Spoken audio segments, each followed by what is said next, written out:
আপনারা সকলে জানেন যে আজকে আমাদের কোর্ট নাম্বার 1-এ স্কুল সার্ভিস কমিশনের চাকরি বাতিলের ডিভিশন বেঞ্চের অর্ডারের এগেনস্টে যে মামলাগুলো সেগুলো একত্রিতভাবে হিয়ারিংয়ের জন্য ছিল।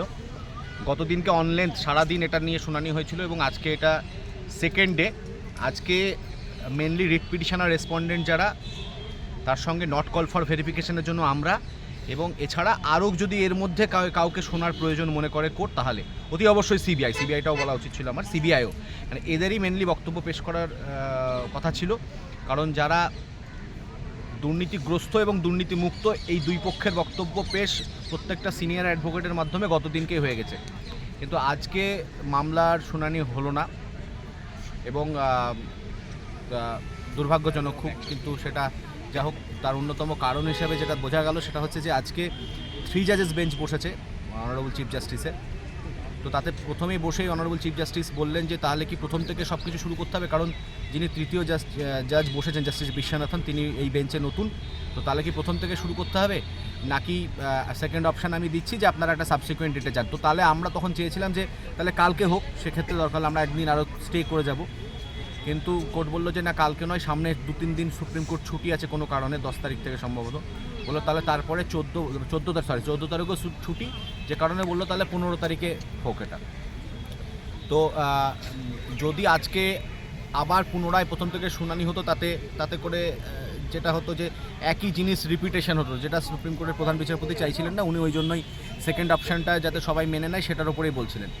কিন্তু এর মধ্যে নট কল ফর ভেরিফিকেশনের জন্য আমাদের যেটা প্রিপারেশান ছিল, কালকেও আমরা সবাই মিলে ম্যামের চেম্বারে, মানে আমাদের সিনিয়র যিনি এখানে লিড করছেন বিভাদত্ত ম্যাখেজা ম্যাম, তার সঙ্গে আমাদের যিনি অ্যাডভোকেট দিব্যজ্যোতি ব্যানার্জি, সুমেধা হালদার, এবং আমরা সবাই মিলে যেটা ঠিক করেছিলাম যে আমরা প্রথম থেকে বলছি যে আমরা সেগ্রিগেশন চাই। আমরা একজনও উপযুক্ত চাকরি প্রার্থী এবং একজনও এরকম চাকরি প্রার্থী যারা সাফল্যের সঙ্গে নিষ্ঠার সঙ্গে এই 5-5.5 বছর ধরে চাকরি করছে, তাদের চাকরি কোনোভাবে প্রভাবিত হোক, কোনোভাবে তারা ক্ষতিগ্রস্ত হোক, এটা আমরা চাই না।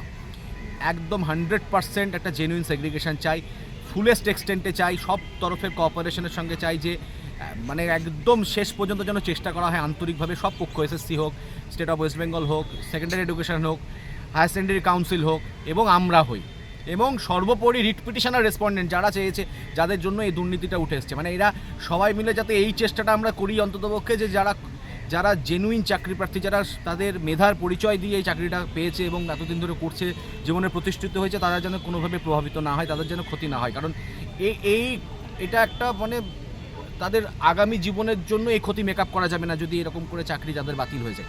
তো যে কারণে আমরা গতকালকেই আমাদের প্রিপারেশনে কী করে সেগ্রিগেশন আমাদের তরফে করা হবে সেটা আমরা আলোচনা করেছিলাম, এবং আমাদের ম্যাম কিন্তু ওরই মধ্যে আমাদের বিভা ম্যাম কিন্তু কোর্টকে সে প্রস্তাবও দিল। প্রথম দিকে যদিও ওনার মাইক্রোফোনটা অফ ছিল, যাই হোক পরবর্তীতে যারা দেখেছেন তারা বুঝতে পারবেন নিশ্চয়ই, যে উনি বললেন যে সিবিআই অন্ততপক্ষে একটা ক্লিয়ার কাট হিসাব নিয়ে আসুক, যেমনটা সে হাইকোর্টে করেছে, যে কীরকম নাম্বারের ইলিগ্যালিটিস হয়েছে, তারা কারা, তাদেরকে কতটা ভাবে আইডেন্টিফাই করা সম্ভব। এবার একটুকু আমরা অবশ্যই মানছি যে 100% আইডেন্টিফাই করা সম্ভব নয়, কারণ হতেই পারে এমন যে সিবিআই যাদেরকে আইডেন্টিফাই করলো তারও পরে কিছু এরকম থেকে গেল যারা দুর্নীতিগ্রস্ত, কিন্তু আমরা সেইটাকে মেনে নিতে রাজি আছি শুধুমাত্র এই কথাটা ভেবে যে যারা তাদের মেধার পরিচয় দিয়ে চাকরিটা পেয়েছে তারা যাতে বেঁচে যায়। এবং তার পাশাপাশি আমরা এটাও ভাবছি যে যদি সেগ্রিগেশনটা হয়, তবেই আমরা যাদের জন্য লড়ছি তাদের পক্ষে কিছু পজিটিভ পাওয়া এখান থেকে সম্ভব হতে পারে। এমনটা নয় যে প্রত্যেকটা সবটাই যদি গোটাটাই বাদ চলে যায় তাহলে তারা কিছুই পাবে না, সেরকম নয়। সেক্ষেত্রে আমরা আমাদের প্ল্যান বি রেডি রাখছি, আমরা কিভাবে আমাদের ক্যান্ডিডেটদেরকে বেনিফিট পাইয়ে দিতে পারো সেটা আমরা রেডি আছি। সে ব্যাপারে সেটা আমি এখানে আলোচনা করতে যদিও চাইছি না, কিন্তু আমরা সেগ্রিগেশনের জন্য, এবং দেখবেন হয়তো যে ম্যাম যখন এই সেগ্রিগেশনের প্রস্তাবে সিবিআই রিপোর্ট জমা দেন, তখন চিফ জাস্টিস কিন্তু এগ্রি করে বললেন যে হ্যাঁ, আমরা তো সিবিআইকে অলরেডি সেটা বলেছি।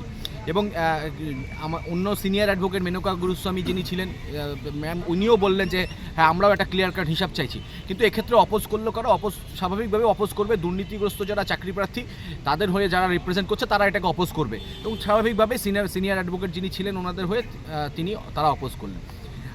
আমরা এর পাশাপাশি কিন্তু আমরা আশা করব রিট পিটিশনার রেসপন্ডেন্টরা আমাদেরকে সাপোর্ট করবে, তারাও তো নিশ্চয়ই চাইবে যে তাদের মক্কেলের চাকরি হোক। সুতরাং সেক্ষেত্রে আমরা যদি সবাই মিলে একটু আন্তরিক চেষ্টা করি, তাহলে কিন্তু এই এত কিছু নেগেটিভিটির মধ্যেও কিন্তু কিছু পজিটিভ, মানে যারা সুষ্ঠুভাবে খুব মেধার পরিচয় দিয়ে পরিশ্রম করে চাকরিটা পেয়েছে এবং আগামীতে চাকরি করছে, তারপরে তাহলে তাদেরকে বাঁচানো সম্ভব হবে।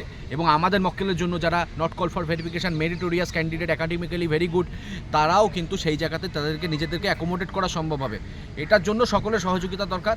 আজকে কিছুই হলো না, আবার 15 তারিখে হবে, কিন্তু চিফ জাস্টিস এগ্রি করেছেন যে হ্যাঁ, যে আমরা সিবিআইকে রিপোর্ট দিতে বলেছি, সিবিআইয়ের মধ্যে যদি রিপোর্ট ফাইল করে দেয় সেটা আমরা সাদরে গ্রহণ করব। কারণ এখানে রিপোর্ট হয়তো 100% অ্যাকিউরেট হবে না, কিন্তু আমরা সেটাকে ধরে এগিয়ে যেতে রাজি আছি। তো এটাই আজকে হলো।